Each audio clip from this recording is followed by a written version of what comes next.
4.13 총선 이제 딱 2주 앞으로 다가왔습니다. 격전지를 중심으로 여론조사 결과를 매일 살펴보면서 시청자 여러분의 궁금증을 풀어드리고 있는데요.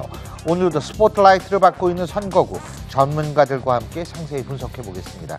먼저 류지연 앵커가 여론조사 결과부터 전해드립니다.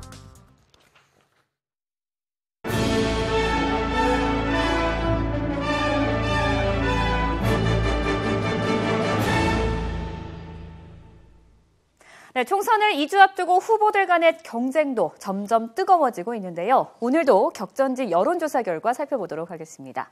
네, 먼저 정치 1번지 서울 종로입니다. 새누리당 오세훈 후보가 48.6%, 더불어민주당 정세균 후보가 37.3%로 오세훈 후보의 지지율이 앞서고 있습니다.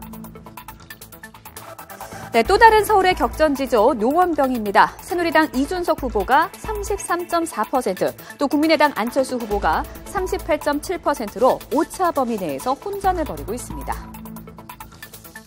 네, 다음으로 새누리당 공천에서 탈락한 의원들이 무소속으로 출마한 지역구 3곳을 살펴보도록 하겠습니다. 먼저 이재호 의원이 무소속으로 출마한 서울 은평을입니다. 이 후보가 34.4%의 지지율로 19.7%인 더불어민주당 강병원 후보를 앞서고 있습니다. 네, 마지막으로 막말 녹취록 파문으로 새누리당을 떠난 윤상현 의원이 출마한 인천 남구을입니다. 무소속 윤 후보가 43.4%로 다른 후보들을 앞서는 것으로 나타났습니다. 네, 이번 여론조사는 SBS가 TNS에 의뢰해 지난 26일부터 28일까지 실시를 했습니다. 표본 오차는 95% 신뢰 수준의 플러스 마이너스 4.4%포인트입니다. 지금 관련 이야기 나눠보도록 하겠습니다. 예, 류지연 앵커가 전해드렸습니다만 오늘도 이 부분에 대한 얘기부터 시작을 해보죠. 자, 여러분과 오늘도 45분간 함께해 주실 4분 소개해드리겠습니다.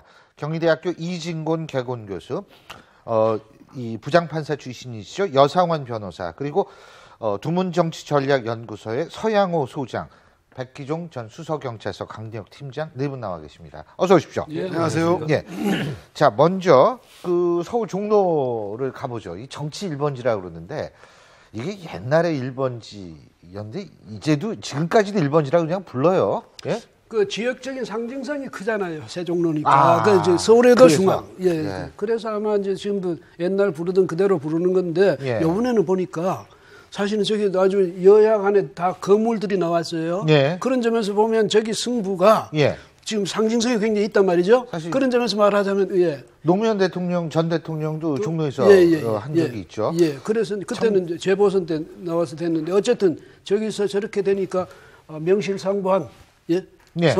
정치 1번지다. 이번에는 그렇게 이야기하는 해도 뭐 모자람이 없겠네요. 제 생각에는 종로를 정치 1번지라 부르는 게 어떤 특정 지역 같은 경우 특정 지역 출신의 인구가 많이 분포되어 있는데 종로는 대체로 서울이 원래 고향인 분들이 많이 찾아오고 있지 않습니까? 예. 그러니까 어떤 그 지역적인 그 정서에 편향되지 않은 그래도 중립적으로 볼 수 있는 데니까 예. 여기에서 아마 그 민심을 얻은 예. 사람이 결국 전국적인 민심 아니냐 그런 예. 뜻에서 1번지라고 그런 게 아닌가 싶습니다. 그런 정치적인 의미도 있고요. 실제 행정적으로도 아시면 알겠지만 중앙선거관리에서 선거구 발표할 때 종로가 제일 먼저 1번으로 나오고요. 국회의원 수첩에도 종로구가 제일 먼저 나옵니다. 뭐 그건 1번지니까 네, 그런 그래서 건데 참고적으로 이제 제가 태어난 것도 종로고 대학교 2학년 때까지 산 데도 종로구입니다. 거기요. 뭐 청와대가 세종로 1번지죠. 그런데 거기다가 세종대왕님이 거기 계십니다. 그렇죠. 이순신 예, 장군님 이순신 장군도 거기 계시고. 선거권이 있습니까? 근데 지금 보면은 오세훈 후보가 앞서고 있습니다. 지금 48.6대 37.3이거든요. 그러니까 약 한 11.3%포인트. 이건 오차 범위를 좀 벗어나 있는 앞선 상태인데 야권 연대가 되면 문제가 달라지지 않을까요? 네, 지금 현재 기대치는 제가 보기에는 종로에 누가 적임자냐의 문제보다 저 사람이 대통령 후보로서의 적임자냐에 대한 대권에 대한 신임도 측면이 강한 것 같습니다. 예. 그렇기 때문에 오세훈 의원 같은 경우는 그 앞으로 대권에 잠재적 역량이 있다고 생각하고 정세균 대표는 여러 차례 대권에 도전했는데 잘 뜻을 이루지 못해서 대권 가능성에 대한 그 지지도인 것 같고 만약에 정세균 대표가 야권 단일화를 좀 진행을 하고 플러스 정세균 대표는 안정적 관리자 이미지가 큰데 그것이 아니라 좋은 의미의 정치적 사고를 자꾸 쳐서 이슈를 주도한다면 충분히 맞설 수 있는 팽팽한 접전이 예상되리라고 봅니다. 오케이. 자, 어쨌든 지금 대선 얘기하셨는데 대선 후보가 이제 잠재적 대선 후보가 나와 있는 또 다른 노원병입니다. 노원병으로 한번 가보죠. 자, 노원병 가보면 이준석 후보하고 안철수 후보 지금 맞붙고 있는데요. 지금 보면 여기는 오차범위 내에서 지금 우세를 하고 있어요. 근데 어쨌든 우세한 여론조사가 계속 나오고 있는 것만은 사실이지만 오차범위 내다.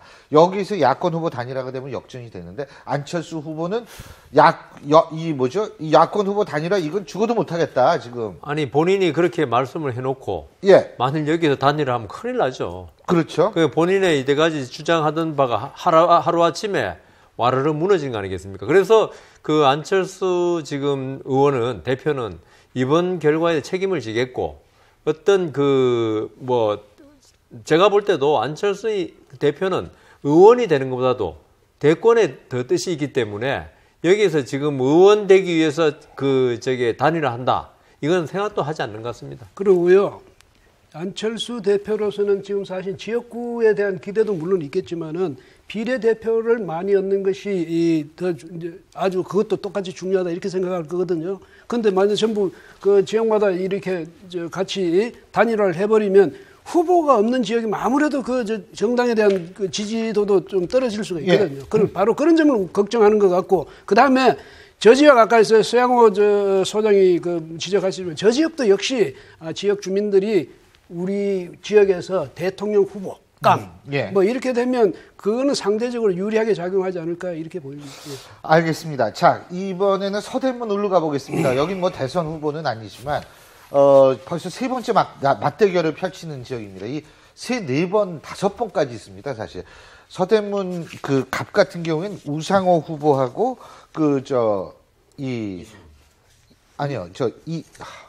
누구죠? 이성헌 후보 두 사람이 5번째 대결이고요. 여기는 지금 3세 번째입니다. 예? 3세 세 번째죠. 뭐가요? 여기는 세 번째죠. 예. 정두원 후보하고 김영호 후보인데요. 역시 오차범위 내라고 볼 수 있습니다. 자, 근데 여기도 단일화가 되면 문제는 달라지겠죠? 네, 단일화가 일단 기본 전제이고요. 또 하나는 하나의 딜레마가 정두원 의원이 친박계 의원이 아니기 때문에 친박계를 심판하기 위해서, 즉 새누리당을 심판하기 위해서 야권 단일화 명분이 좀 약하죠. 정두원은 대표적인 비박계 의원이기 때문에요. 예. 그래서 그런 야권 단일화가 실질적으로 그런 명분을 가지고 진행될 수 있을지가 친박계였으면 더 쉬웠을 텐데 비박계라고 하는 난점이 좀 있는 것 같습니다. 지난번에도 표 차이가 얼마 안 났었어요. 제 기억으로는 여기가. 네, 저희가 원래는 야당 성향의 지역구로 그렇죠. 지역 밭이 아주 좋은데 예. 김영호 의원은 또 전대 의원 김상현 전 의원의 자제로서 오랫동안 부자지간에 한 지역구에서 오랫동안 머물렀기 때문에 지역제 기반은 상대적으로 탄탄한 편입니다. 그럴 것 같습니다. 근데 여기 말고 지금 오차범위 밖에서 굉장히 앞서 나가는 무소속이 있습니다. 바로 은평을인데요. 자, 이재호 의원이 지금 무소속으로 뛰고 있어요. 무소속 여기서 뛰고 있는데 자, 화면 함께 보시면은 여기서 야권 단일화가 된다 하더라도 이거 선두는 워낙 치고 올라가기 때문에 이걸 깨기가 힘들다는 분석도 있는데 어떻게 보십니까? 제 생각에도 여기 같은 경우 이재호 의원은 오히려 박근혜 대통령 지금 야당이 프레임을 한 게 박근혜 대통령에 대한 어떤 경제 심판 이런 건데요. 이재호 의원은 오히려 지금 박근혜 의원을 대통령을 공격하고 있는 입장이기 때문에 야권에서 어떤 여대야 프레임을 만들기 아주 어려운 것이기 때문에 제 생각에는 이게 야권 후보들이 지금 연합해도 나중에 결국 힘들지 않겠나 그런 생각이 듭니다. 예. 자, 또 다른 무소속 후보가 선전하고 있는 지역으로 가보겠습니다. 인천 남구을인데요. 여러분 잘 아시는 윤상현 의원 탈당해서 무소속인데 여기도 무소속이지만 상당히 압도적이에요. 어떻게 보세요?